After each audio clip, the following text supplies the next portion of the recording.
Hey guys, we are live with Warriors Next Venture podcast. I want to say thank you again to everybody who supports us. I love what I do.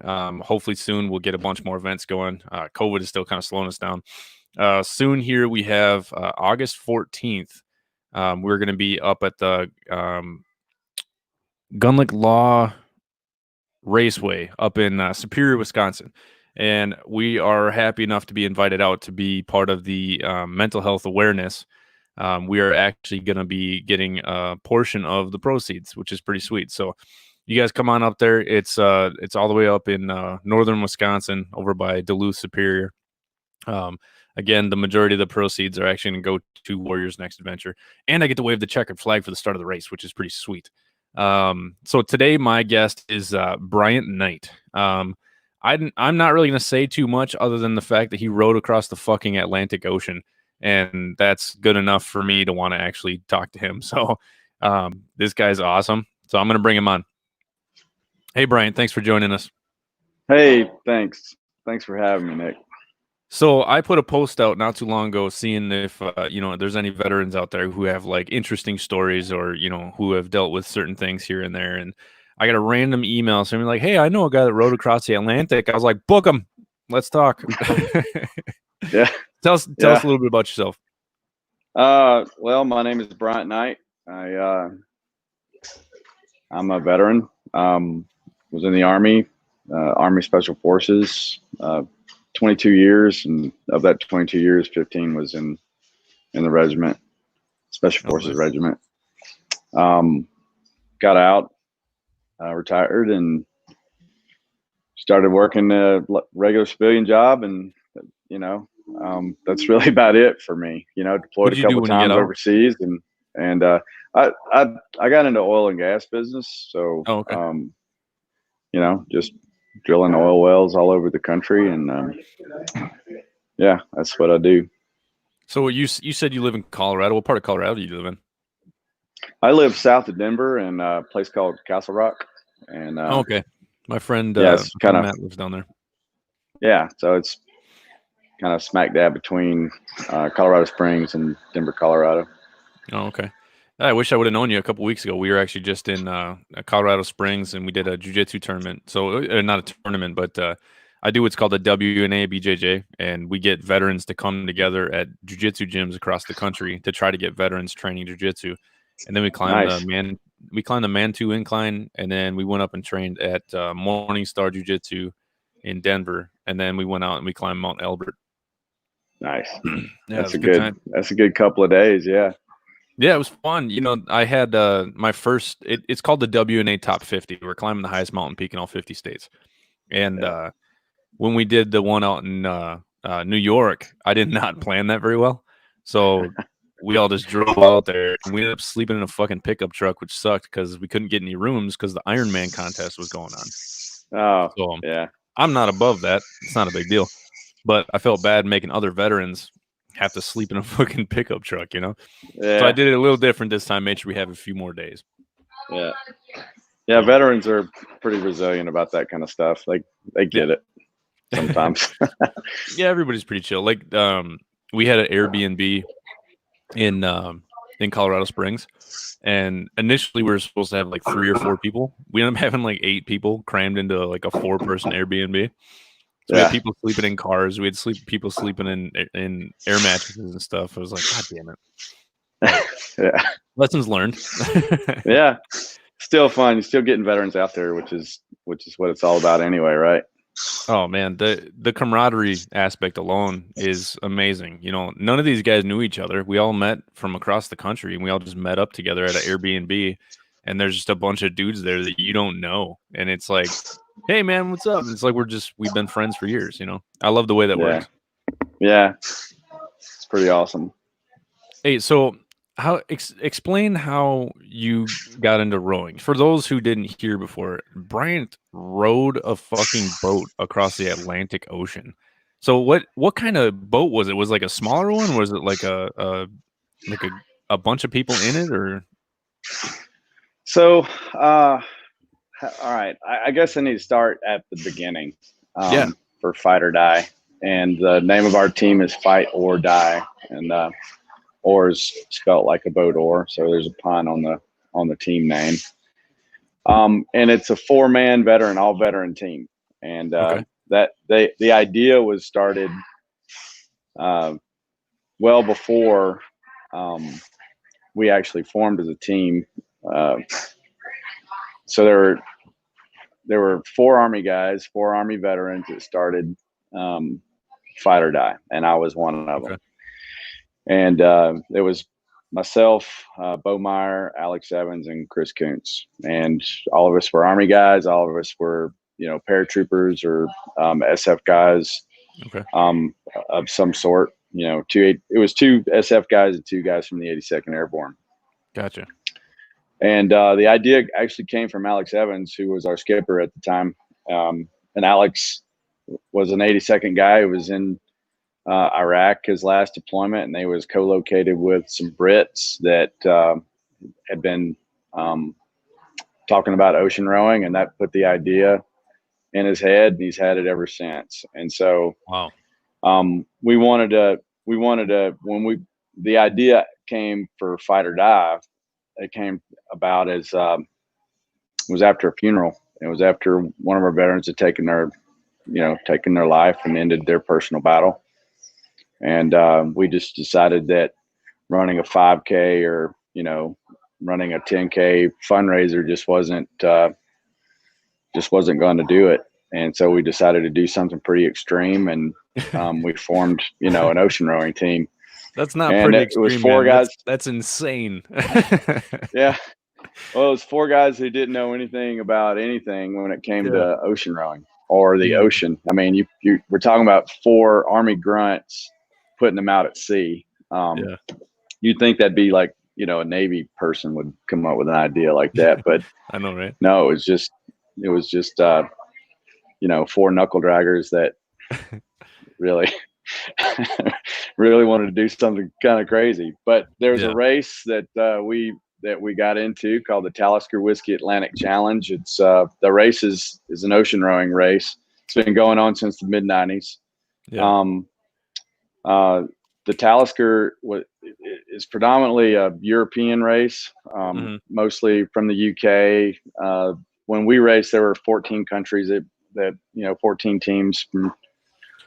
There were 14 countries represented. Race? It wasn't just, you guys didn't just set it up and just do it? Yeah. Oh, yeah. Okay, cool. I didn't know it was a race. That's awesome. Yeah.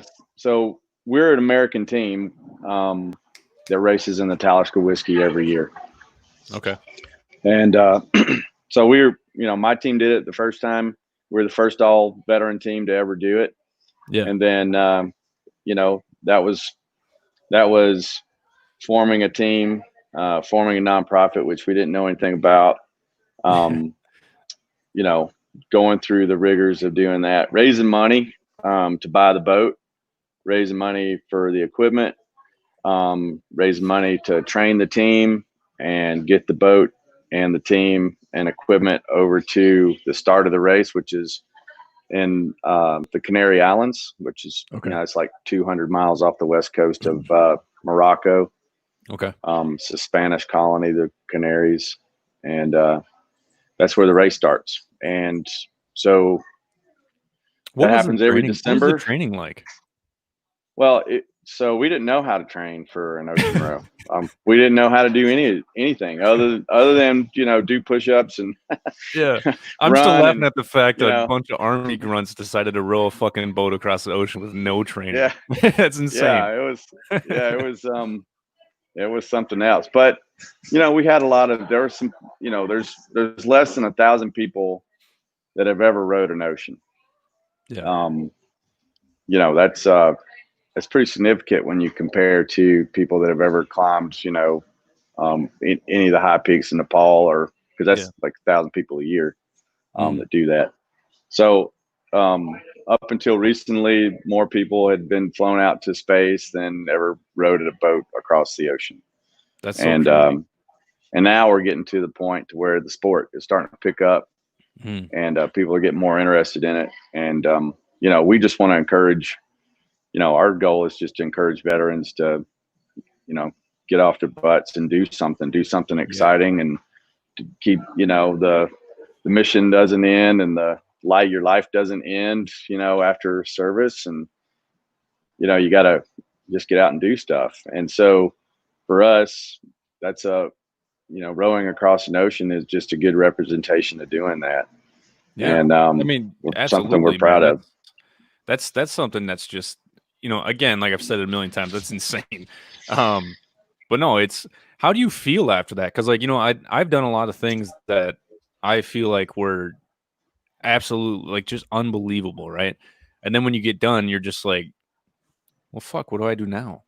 Yeah, what's next? Yeah, it's kind of how do you feel? How did you feel after that? So the sense of accomplishment that you just gotten, our boat's a 28-foot ocean rowing boat. It's 28 feet. The beam across the side, it's 4 feet wide. So it's really an oversized canoe. It's got a bow and aft cabin. It's fully self-sufficient. You bring your own food. You don't have any support boats like helping you out during your crossing. So The whole time you have no other supply boats or anything? No, you carry everything with you. You carry you have water maker. So you got a water maker, saltwater, freshwater water maker. Your power is all solar powered.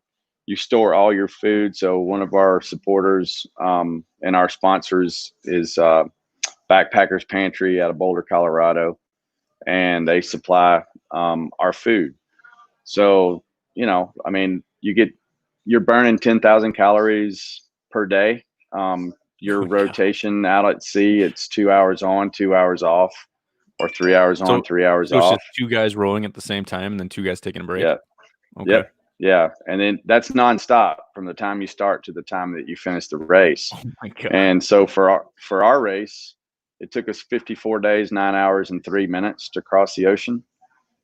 So we're almost, you're almost 60 days at sea and you're in it. And one thing I'll tell anybody that's interested in ever rowing an ocean is the sea never stops. You may want to stop. You will stop before the sea does, because she's a gnarly bitch.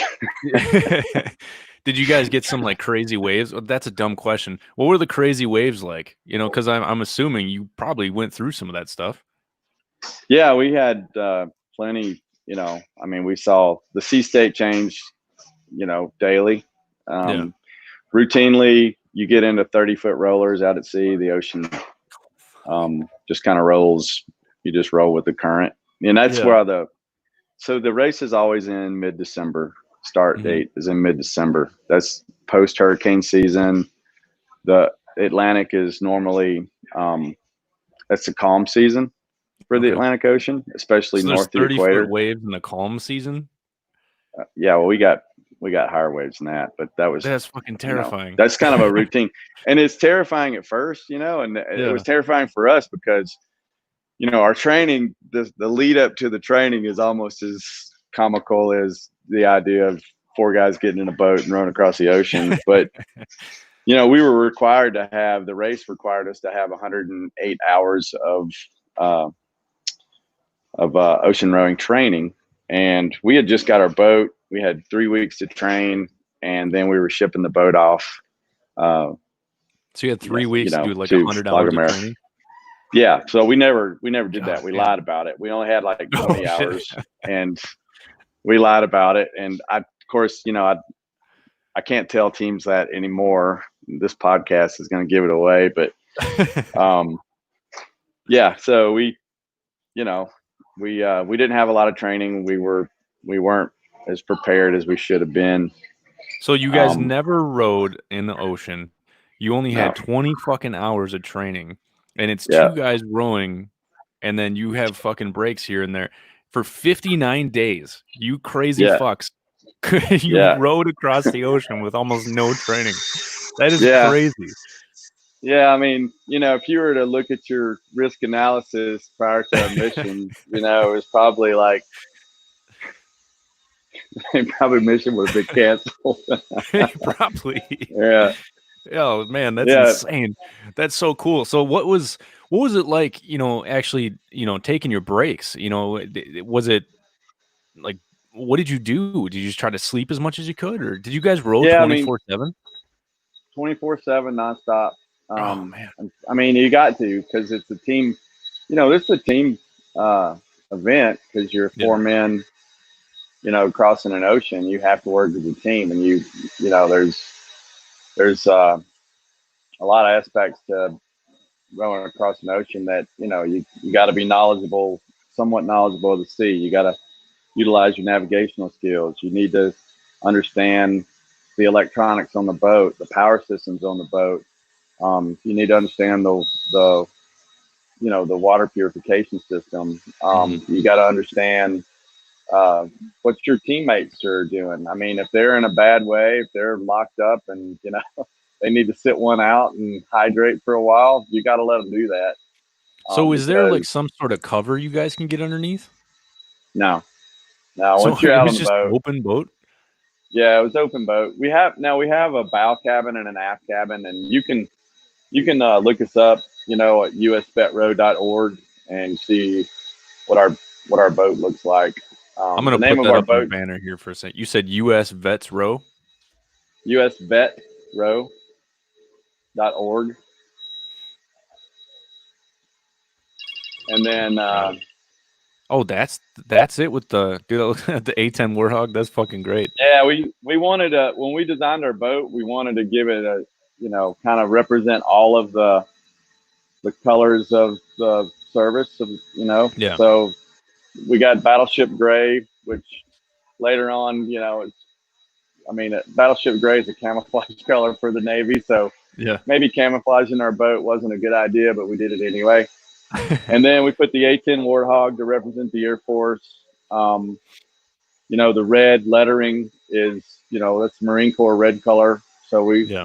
we tried to represent every branch, Man, because that thing we is understood so we're cool representing. looking, man. So Yeah, for thanks. those of you who don't see it, I got the website scrolling at the bottom there. Click on that, go to that website and check this thing out. It is fucking awesome. Literally, the front end looks exactly like an A10 Warthog with solar panels on the side, and you guys look like Yeah, fucking animals, dude. This is so cool. yeah, yeah. Wow. So, so we did it, and that was pretty awesome. And Bo and I, from the original team, I mean, we've kind of been working on this nonprofit to bring awareness for veteran issues, and Yeah, we do it through having an ocean rowing team. I mean, it's as simple as that. that's And amazing. we're always recruiting people to be on the next team. So we've got, we had the 2019 team. They raced last year, and that was good. I mean, they actually beat our days. They beat our time by about 3 days, I think. Oh no, you Yeah, gotta go do it again, yeah. man. Oh well, Bo and I, I'm actually going to do the Pacific. I'm going to row the Pacific. Oh really? There's less than 100 people in the world that have ever rowed more than one ocean, and so When I'm do you going to think you do. guys are gonna do that? Is that still in the planning stages? Yeah, we're still planning. That's 2022.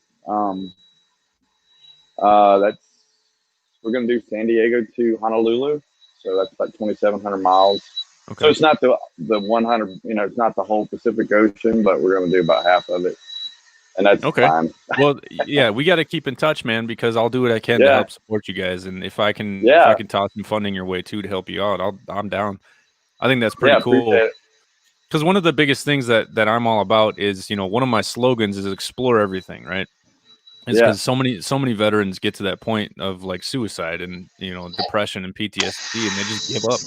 But they haven't explored everything because there's so many different options out there, and it's not just like yeah, actually going out to look, but reaching out for help or doing a new hobby or rowing across the fucking ocean. yeah, It's I've yeah. gotten I a lot mean, of veterans into mountain climbing just because of what we've been doing, and it's so rewarding to see veterans actually seeking out something new, right, to actually try to help themselves. yeah, that's really our only mission. I mean, I think we've turned into something bigger than what we really intended it to be. I mean, we're partnered now with the University of Denver, and they're studying us when we're crossing the ocean. And Wow. we're partnered with the Marcus Institute for Brain Health, and so we promote, because they do a lot for, veteran suicide and, veteran mental health issues. And the Marcus Institute for Brain Health, I mean, gosh, they're doing like phenomenal work when it comes to TBI related, injuries. And so, I'm not a scientist. I'm not a doctor or anything like that. We're partnered with them. We're going to row oceans. They like to study us and we promote them. And so there's a nice reciprocal relationship there. Yeah. We're going to, keep that up. And then if there's other, organizations that are doing great things for veterans, and, we'll vet them and make sure that they're on the up and up, and then we'll support them too. Man, but, I'd love to support your guys' road on the Pacific Ocean. So that'd be mainly just because I think that is just insane, but awesome at the same time. Yeah, we still, are going to compete in the Talisker every year. So we'll always have a team rowing the Atlantic every single year. We've got a team. How much does something like that actually cost for you guys to actually get there, get the boat there, get all the supplies you need? What's the average cost for something like that? Yeah, it's expensive. It's expensive as fuck, to tell you the truth. I mean, we had no idea what that was about. I mean, it was, all right. So the boat is a custom made ocean rowing boat. There's only one company in the United States that builds them, and they're out of Port Townsend, Washington. That's Spindrift Rowing. And we want an American made product. So we had an American made ocean rowing boat. And so Sonia, she built their boat, and that was 120 grand there. Yeah. And then the electronics and all the, everything that goes into outfitting the boat, that was another 80 grand. So that first year of, raising money to get a team up, an all veteran team into the race was around $300,000. Holy so shit, it was extremely expensive. And that was a shocker for all of us because, I mean, if you would have said prior to us rowing an ocean and prior to forming a nonprofit, if you'd have said, hey, Bryant, you're going to be the head of a nonprofit organization and you're going to be asking for donations and sponsorships and things like that, and I would have told them they were crazy. I mean, I'm not going to do that. But well, it's kind of like Warrior's Next Adventure initially was going to start off as a veteran travel blog, and now it's a nationwide nonprofit climbing mountains, and we have a wolf dog ranch that we play with wolves. It's weird. It's funny how things just kind of shift a little bit, right? I mean, you got this direction, and then next thing you know, you're off azimuth by 15 degrees, and you're just doing something else. And so Semper Gumby, right? Yeah, Semper Gumby. So we're always going to be focused around ocean rowing. We're always going to be focused around ocean sports. I mean, I live in Colorado. The majority of the ocean rowers are either from Wyoming or Colorado. We're open up to everybody. The new team, 2019 team, they're 2 guys from California and 2 guys from the East Coast. And so do you do it with them every time? No. We're just bringing veterans together. Okay. And we're recruiting. We want some pipe hitting motherfuckers, to tell you the truth, and we want them to be motivated. I mean, you gotta be motivated. You gotta be self-aware. You have to have resiliency. You have to have. You need to be strong. You need to be in shape because it's ocean rowing. I mean, I would like to say I was doing 2-a-days for an entire year, and I'm 50 years old. I mean, and I was back to running, a 10-minute 2-mile per PT test, when I was in my 20s, and I'm still beat up from the ocean row. I was beat up prior to the ocean row from just years of deployment. Yeah. And that's okay. I'm going to do it again. And I think that's the mindset you got to go into when you decide to row an ocean. And I tell people, and Bo he coined it. If you tell yourself that you're going to row an ocean, you're already halfway there. because, hey, I'm the going to tell you this analogies, right now. I will never fucking row across the ocean. I've heard that before, and I've seen otherwise. So, don't say never, pal. Actually, August 31st through September 6th, me and another veteran we're gonna canoe the St. Croix River. It's only 169 miles, and I mean it's not extremely challenging. It's just time consuming. But we were in the Air Force together, and we talked about it years ago. We talked about doing the Mississippi River, which is going to happen eventually. But I wanna canoe the whole Mississippi River one of these days. But man, you're making me sound like a bitch. It's like, oh man, you're out there doing 169 it. might. It's gonna be crazy. No. You're out there doing it, man, and that's what it's all about. I mean, you gotta, our goal is just to hopefully we inspire our veterans to, get up and get going and just live life, man. Man, just hearing your story, I'm fucking inspired, man, and I'm an inspired motherfucker. But it's awesome what you guys are doing. I appreciate it. We Fight or Die is never going anywhere. We're always going to have a team that rows the ocean. Our goal, we have. Did I lose you or I still got you? No, I still got you. We're good. Okay, so our goal, we want an all-female veteran team. We want we would like to have more than one team race the race every year. Mm-hmm. So we're already looking at buying another boat. We'll probably buy a different model boat. So we have a pure class boat. There's 2 classes of ocean rowing boats. And nice. So we got a pure class. We're going to get a concept boat that's built out of England and should get us to be really competitive. And that's what we want. We want to start winning this thing. We've crossed the ocean. We know that we can cross the ocean. We know that we can train teams to do it. And now we want to start winning. So, how many listeners out there? I'm sorry. How many successful teams have you guys had? We've only had 2 teams since we've started. So, you guys all made we look at it as for us, if you're just crossing an ocean, that's success enough. I mean, you got to put things into perspective. But now we're at the point to where it's like, okay, we know we can put teams across, and that's fine. Okay, if the team comes in very last, they cross the ocean. What'd you do yesterday? Yeah. And exactly. so now we're looking at it where we still have that team, we still have that mindset, but it gets really competitive, especially with the other ocean rowers and with the other countries. And you'll make great friends. It's just a whole different world when it comes to this really small group of crazy people that get in a rowboat and decide they want to row an ocean. But it gets very competitive.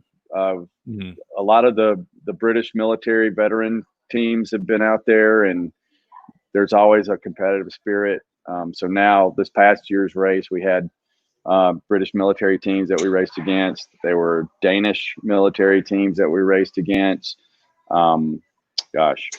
Italian teams that we raced against. So, it's just getting bigger and bigger. And so there's a camaraderie there. Usually? Last year's race, there were almost 40 boats. Holy shit. And and so you've got the quads, the 4-man teams, the 3-man teams, the 2-person teams, and the solos. And the solos are just a whole different breed. I mean, you're out at sea for 90 days by yourself, and that's a whole mental mindset, which is not. Yeah, that's not anything that we're interested in because, part of Fight or Die is, to improve or to have that esprit de corps and to utilize that while you're out there, knowing that you got a fellow veteran that is going to support you and you're going to support them. You might not like them all the time, and that's just the reality of ocean rowing, because you're going to argue sometimes and you're going to, snip at each other sometimes, and that's fine.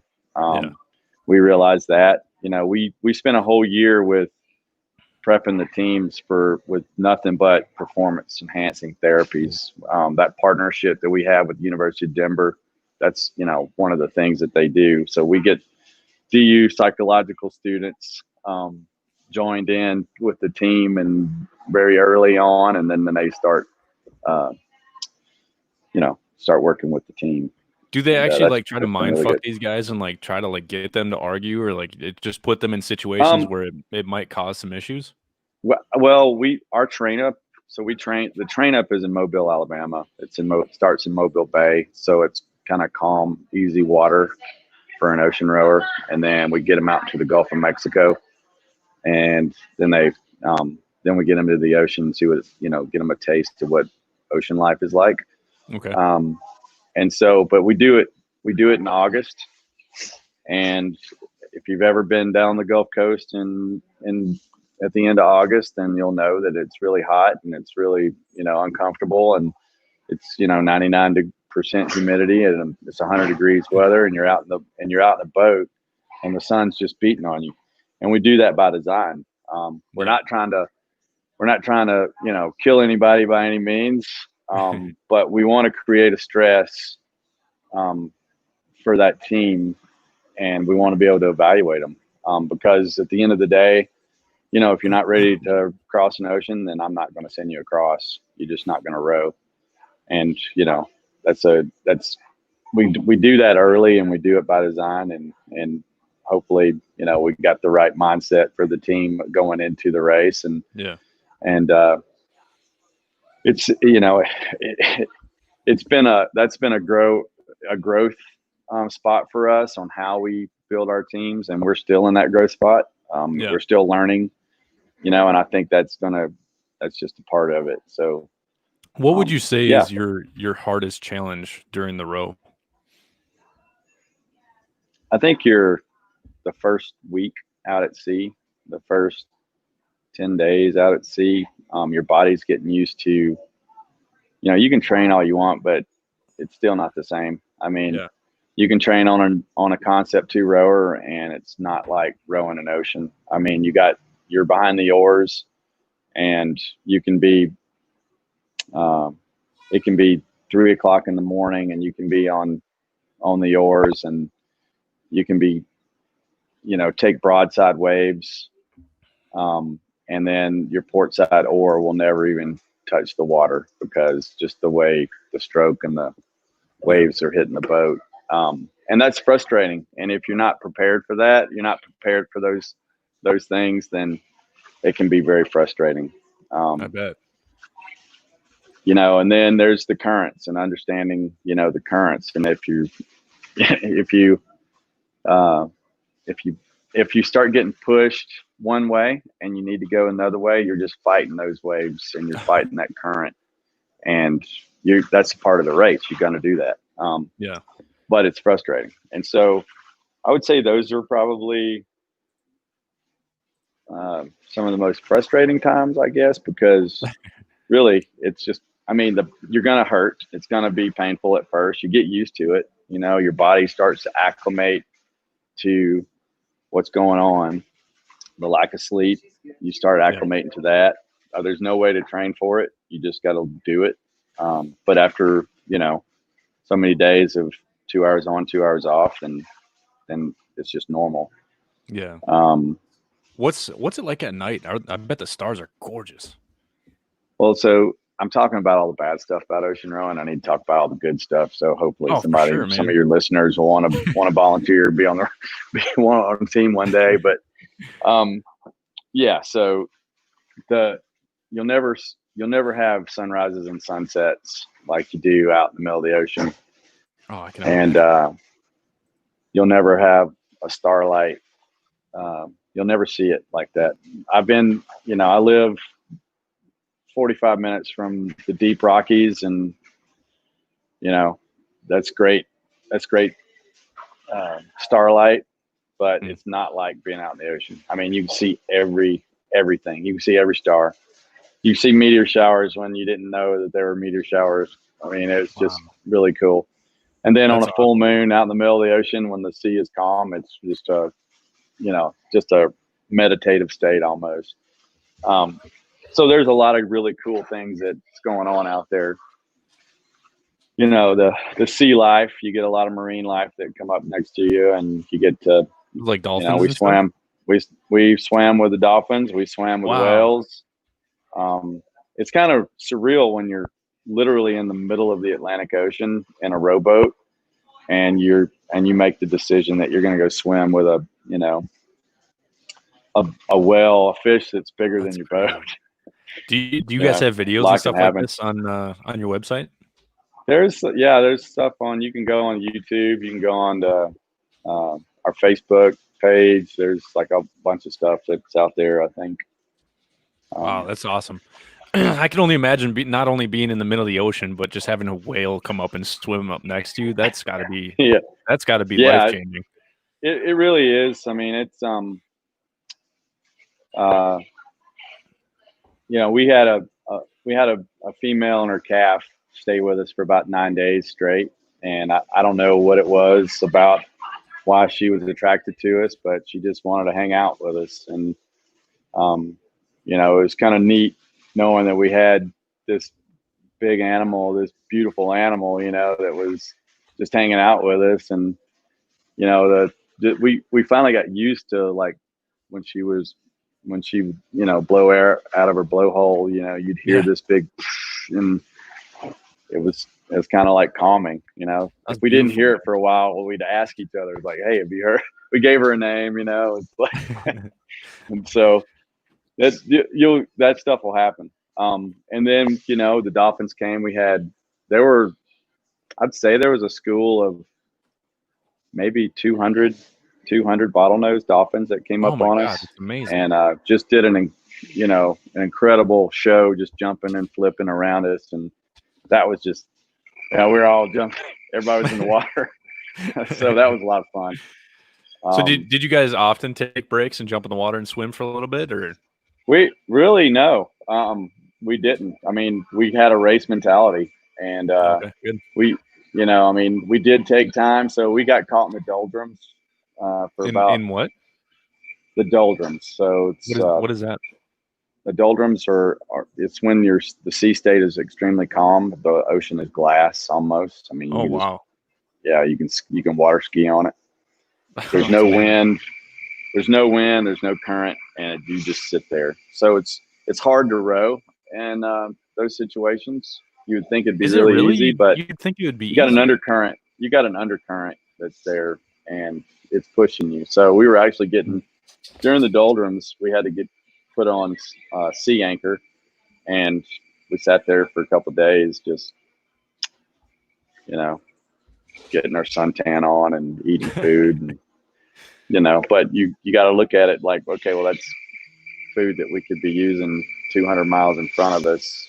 And so there's calculation to all that. You calculate for 60 days of rations and 60 days of equipment, and when you're just stuck there, it's frustrating. Doldrums are frustrating.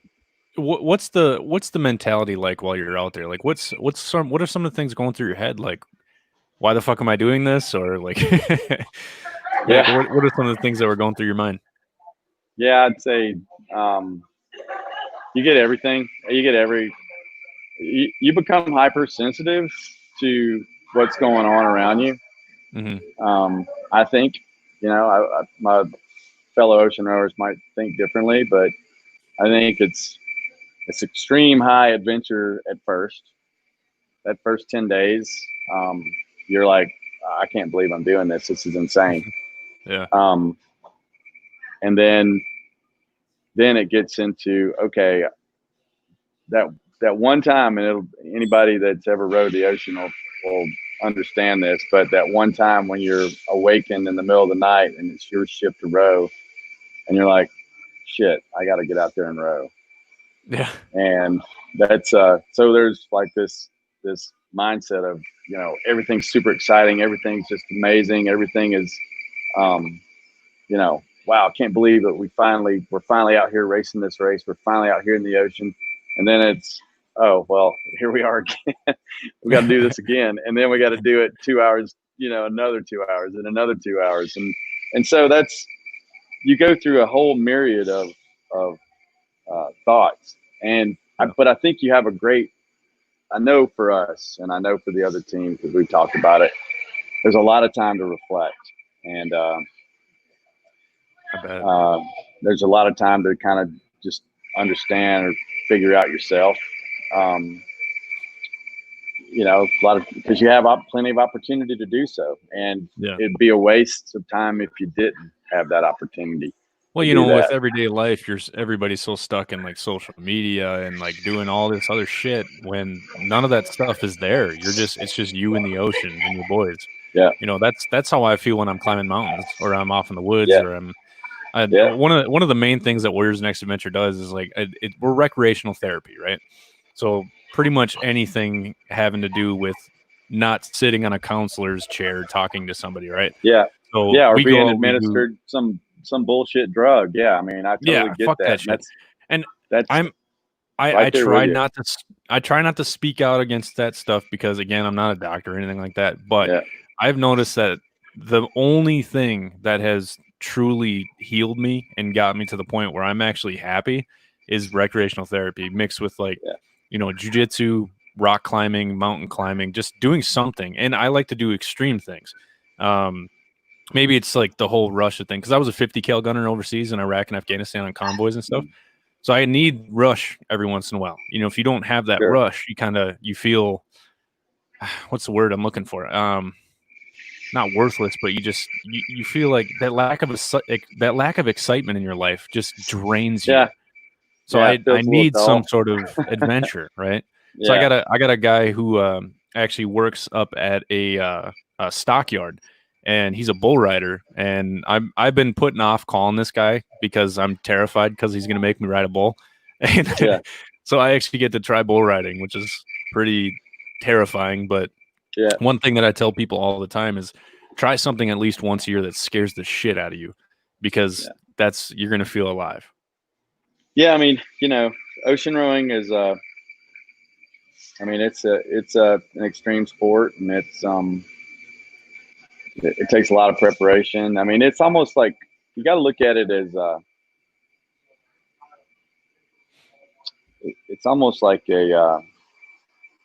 like you're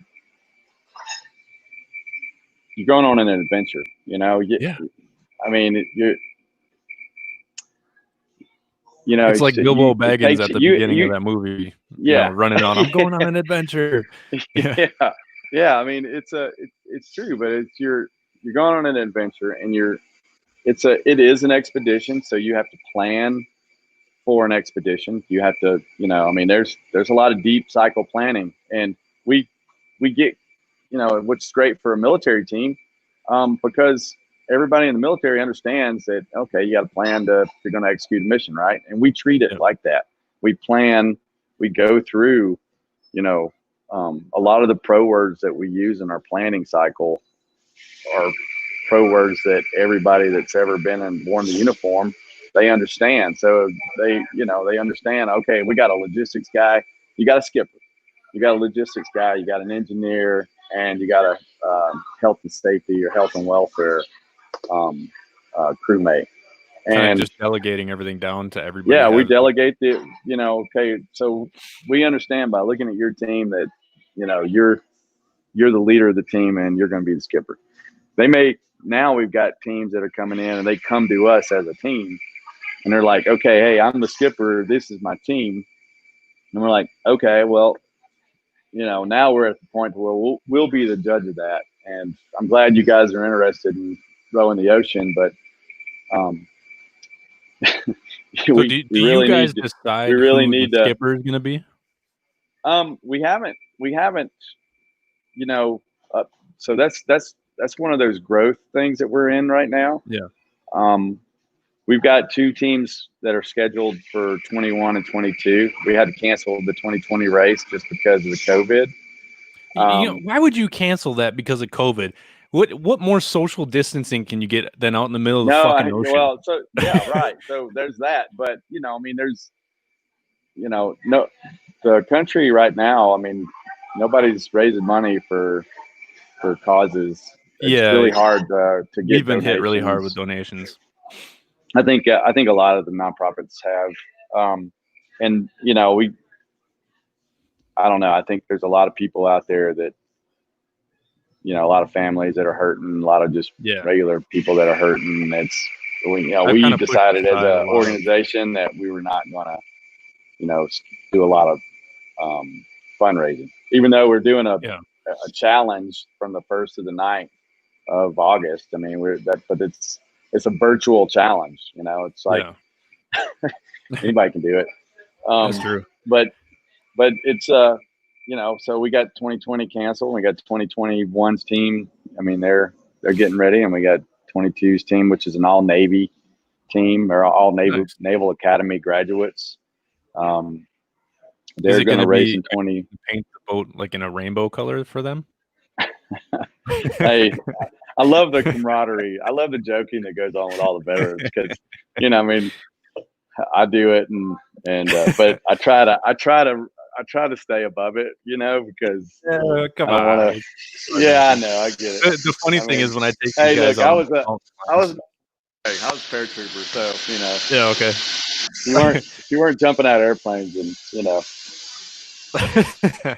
Well, that's all I'll it's say about that. I was Air Force Security Forces, so I get shit Yeah, all the time from everybody. So yeah. I'm used to it. So, but my thing is like My brother, that's half the fun. yeah, my brother was Air Force Security Forces, and when I graduated the Q course and got my Green Beret, he was like, "Well, I'm SF too." I was like, a little bit different, No, but okay. not really. We're glorified Yeah, security guards, but yeah, then yeah, it's so strange yeah, how like we're security, right? But then I did that not thinking that I was actually gonna be in some shit, and then next thing you know, I'm a 50 cal gunner doing route clearance yeah, sweeps for fucking IEDs. It's like, what the fuck? yep. But Oh I mean, it yeah, was fun. I loved it. yeah. You never really know what's going to happen. I mean, your job can Mhm.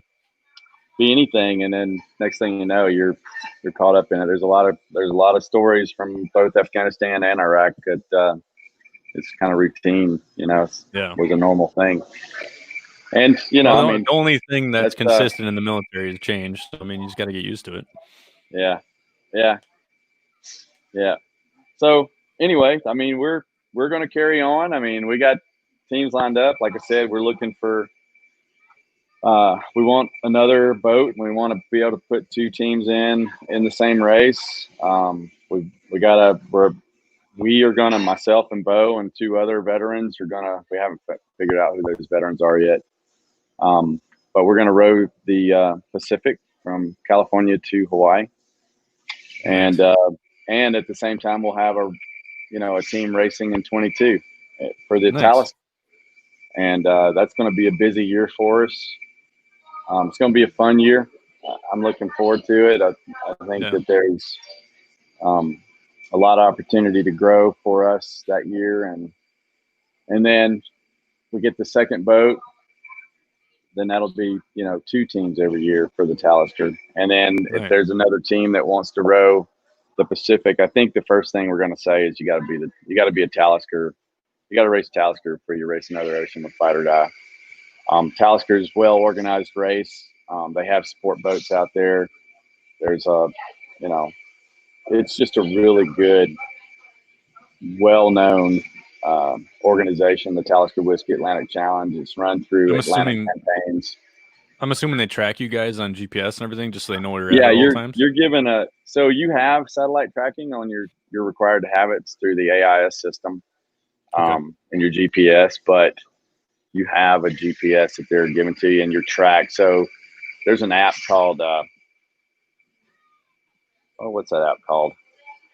It's a tracking app.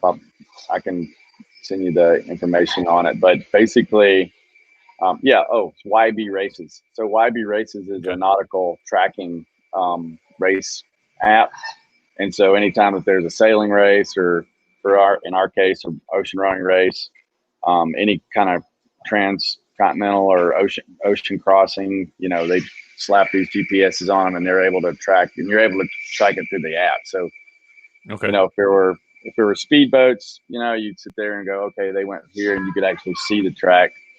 You know, people check our trackers, and it's like, oh, they really haven't moved in 24 hours.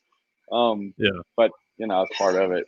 It's a snail's pace, but it's long and enduring, and it's not easy. So yeah. And again, not as extreme, but when we do the St. Croix, we're actually we're trying to partner up with Garmin to see if they'll actually sponsor us. And we want to be able to show our, you know, we want to be able to track live so people can follow us along the way. Yeah. Yeah, there's a couple of tracking companies out there. You know, the Range Global is going to sponsor us for this coming up year, or the coming up race, and they're actually a race sponsor for the total race. So every boat will have their name on it, but we're you know, Range Global. They're based out of Austin, Texas, and we got an agreement with them now that it's like we'll be one of their highlighted teams. Nice. And then, like I said, so man, I tell you, if anybody's out there and they want to row an ocean, give us a call, send us an email. There's, you know, go to our website and you can contact us through our website. How can other people support you? Do you guys have donate buttons on there, or do you guys have? Yeah, there's donate button on it. There's a donate button on our website. You can go to our Fight or Die Facebook page. We got an Instagram page. We got Twitter page. I don't do much of that social media stuff anymore because it's just too much. But yeah, I do all of our social media stuff too. So it gets pretty insane and it takes up a lot of time. Yeah. But you know, keeping people in the loop is the best way to do it. But I'm assuming you have somebody do it for you. Yeah, we do. We got 3 people. I still kind of maintain the Instagram, but I'm just terrible at it. You know, I'm just eventually it's going to get to the point where I can just have somebody do stuff for me because it's getting out of control. You know, I got 8 different, you know, social media sites that I got to keep up with. I have to, you know, constantly post and update. And, you know, the main thing that I do like a 24/7 suicide hotline. So people can call me or text me any time of day. And then I get a lot of messages on these social media platforms. So I have to constantly monitor them just in case there's a veteran who's either, you know, suicidal or just needs to talk. So it's pretty time consuming, but I mean, I put myself there in that position. So there's a reason for it, and it works. Well, I honestly, man, go ahead. I would say I think there's a lot of veterans out there, a lot of us out there that are truly out to, you know, we're looking after our fellow veterans, and everybody's got their own way. I mean, for Fight or Die, this is our way, and you know, are you the founder? I'm one of the founders. Yeah. Okay. So myself, what's your position in the nonprofit right now? I'm president of the nonprofit. President. Okay. Yeah. See, one of the things I like to do on this podcast is interview as many veteran nonprofit presidents and CEOs and co-founders, founders, just because I want them to actually have a platform as well to be able to talk about what they're doing. And it's free for both of us. You know, it only takes about an hour of time, but you can only advertise so much on social media and everything like that. But then when you have a podcast, that's a long form discussion and it's a little bit more. So if people are extremely interested in some of the details, they can just go back to this podcast and they can listen to it. So it'll be on YouTube and Facebook, and then eventually I'll release it on Spotify. Nice. So nice. I appreciate you coming on, man. Honestly, I don't know. I want to pick your brain a little bit more, and I'm sure I'll be emailing you. I'm sure I missed out on a lot of stuff, and you know, it's been a while since I've had an interview. I mean, right after the race, it seems like that's all I was doing, and then I was like, okay, well, I'm just turning it over to our next team and let them, you know. Then that's the point of the Fight or Die is, you know, when you're on the team for that year, you're the show ponies, and you get all the media attention, you get all that stuff. Because I don't want it. I just want to. Man, it's amazing what you guys are doing. Oceans. Yeah. Well, I love what you guys are doing, and honestly, when I heard about your story, I'm like, good God, I got to talk to this guy because that's just insane. But I love seeing other veterans doing just crazy shit just to keep keep that spirit of adventure and exploration, and just keep it going. Yeah, I appreciate it. So, Yeah. well, thanks, man. I appreciate it. Again, where can people find you on social media and website and everything like that? Okay. Well, if you want to find out everything about us, go to our website, which is usvetrow.org. And, it talks about our mission, talks about who we are. And please, follow us on Facebook, Fight or Die. That's our team name. And the or Do you is guys have spelled any like the events boat coming or. up? We have, yeah, we do. We have the Own Any Road Challenge, and it's from August 1st to August 9th. And it's basically you sign up. You can sign up through our website. But if you cycle, if you run, if you want to climb, we're actually doing 14ers. We got people signed up to do 14ers in Colorado. Nice. If you just want to walk your dog, and track those miles, and just be a part of the challenge. I mean, and then record it. It's a virtual challenge, so that's our plan on social distancing. And I mean, do it on your own. I'll be rowing, I'll be rucking, and I'll be climbing mountains. So, and I just encourage everybody else to get out there and do it. If you're a veteran and you're listening, get off your What's the butts and let's get to work. When does it start? When does it end? So it starts August 1st, ends August 9th. And okay. You got, a little over a week to log in as many miles or as many meters or as many feet as you want.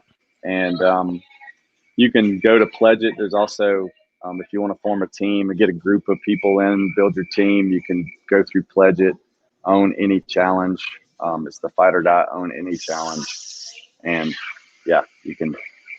Well, I will hop on there and I'll check it out. And then once I find out all the information, what I'll do is I'll share that on Where Is Next Adventure, and I'll try to get all my veterans involved in it.